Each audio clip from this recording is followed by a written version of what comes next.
All right, fam, let's go ahead and get into it. So the Lakers versus the Memphis Grizzlies. The Lakers are into the playoffs after that harrowing, exciting, thrilling, some may say terrible game versus the Minnesota Timberwolves. Went down like I expected in the breakdown. The Lakers struggled to make threes. Minnesota did. And the Lakers were lucky to pull it out. But let's go ahead and break down this matchup versus the Memphis Grizzlies. Go ahead and hit that subscribe button if you haven't. So, when it comes to the Lakers in this series, their number one key, I believe, to winning this series would be 3-point shooting. The Lakers are 18-7 since the All-Star break. And they've been playing well. They have the league's number one defense, but they've still been about middle of the pack, below average when it comes to 3-point shooting. In this league, the way that is skewed now to 3-point shooting, if you don't shoot it well, you can be beat on any night by anybody.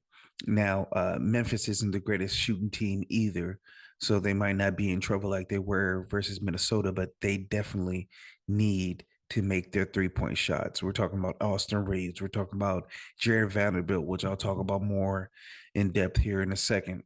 Troy Brown, Schroeder, Beasley. We need these guys to make shots. Rui Hachimura, if the Lakers are going to win. The Lakers' formula for winning is very simple. LeBron and AD tack the basket, and they need guys to make it their threes when it's pushed out to them. So, do the Lakers make a solid percentage of the threes? I'm just looking at league average. If they make 35% of the threes, I think they win their series, and I think they have a good chance winning going forward. If they don't, if they shoot it like they shot it last night in the low 30s, high 29 percentage, they're probably not going to win it. My second key for the Lakers is Jared Vanderbilt.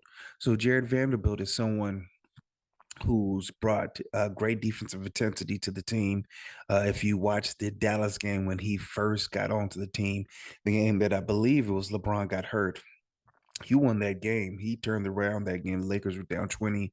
His defensive intensity, his steals, his energy was infectious. And I think that definitely translates over to the playoffs. But the question is he going to be able to play because he can't shoot? I believe he's going to start off on Ja.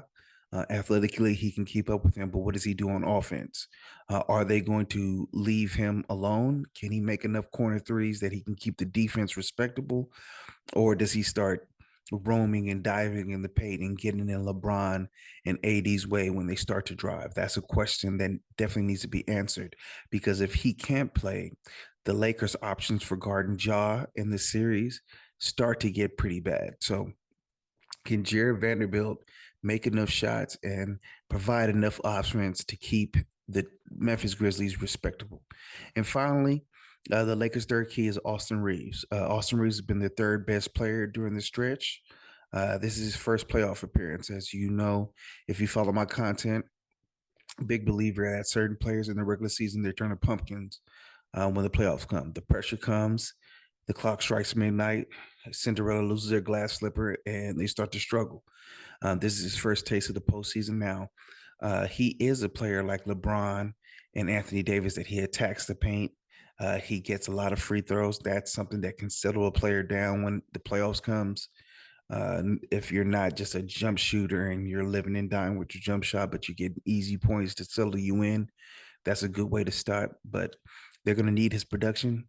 LeBron's 38, obviously.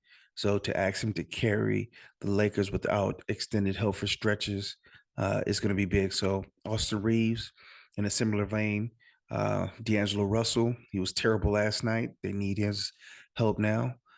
Schroeder, they're going to need some playmaking other than LeBron. And since Austin Reeves has been their third best player during this stretch, I'm going to go ahead and put him as a third key. The Memphis Grizzlies side of the ball, their number one key is Jaren Jackson Jr. Does he stay out of foul trouble? He looks like he's going to win the Defensive Player of the Year, which was going to be a landslide, I believe, initially. But a lot of people started to have hesitancy with his candidacy because he fouls so much. This guy, he just gets in foul trouble all the time. If you watch this series last year when they played Minnesota, he fouled out of a couple games, was in foul trouble early, getting 3, 4 fouls in the first half at times. That's just not going to fly with the Lakers. They're a team that was predicated on getting a lot of offensive reboundings. That's when they had Steven Adams, they had Brandon Clark. Both of those players are hurt. So their size is definitely taking a hit. So for them to play that physical style, they're going to need him to be on the floor um, to facilitate that. In addition, as I mentioned earlier, LeBron and AD, these are players that live at the basket, live at the rim. He's the best shot blocker, best rim protector in the league by the numbers, immovable force versus unstoppable object. But all that doesn't matter if he's sitting on the bench in foul trouble. So can he stay out of foul trouble?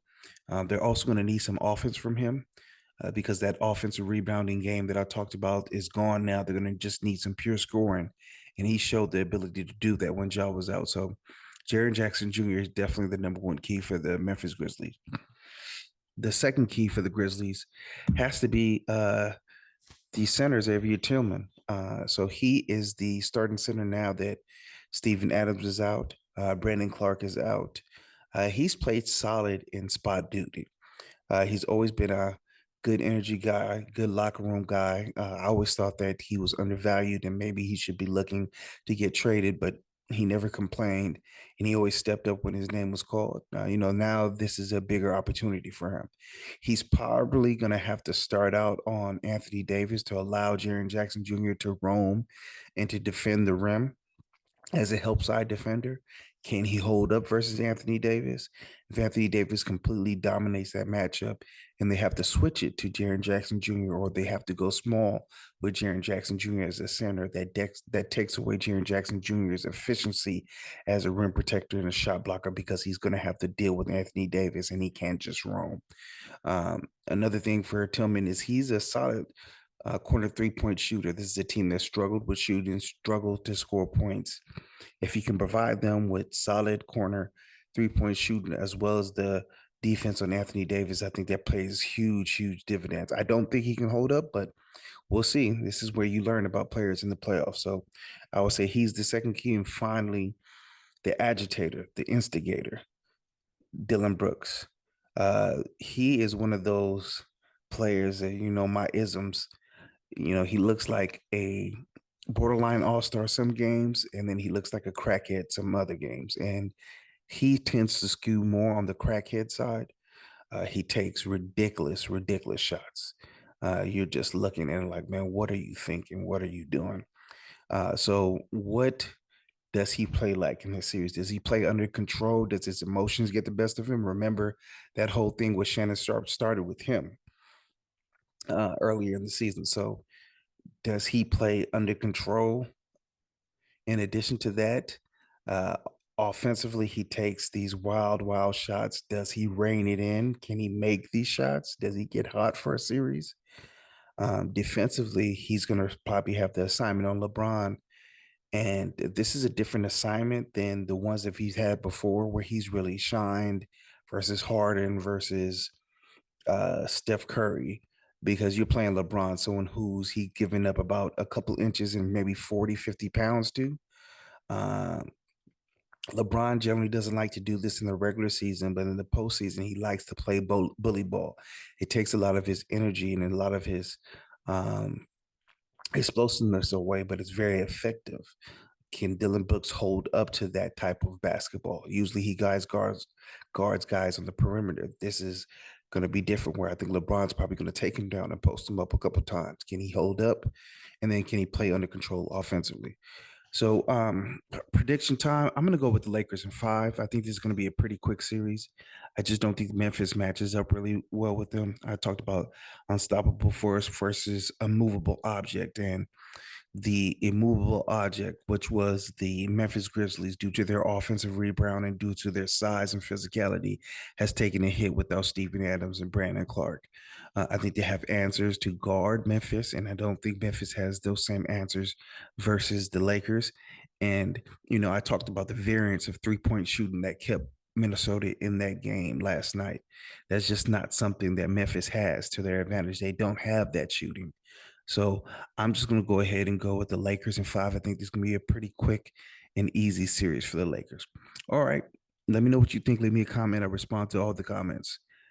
subscribe, and as always, the game is the game.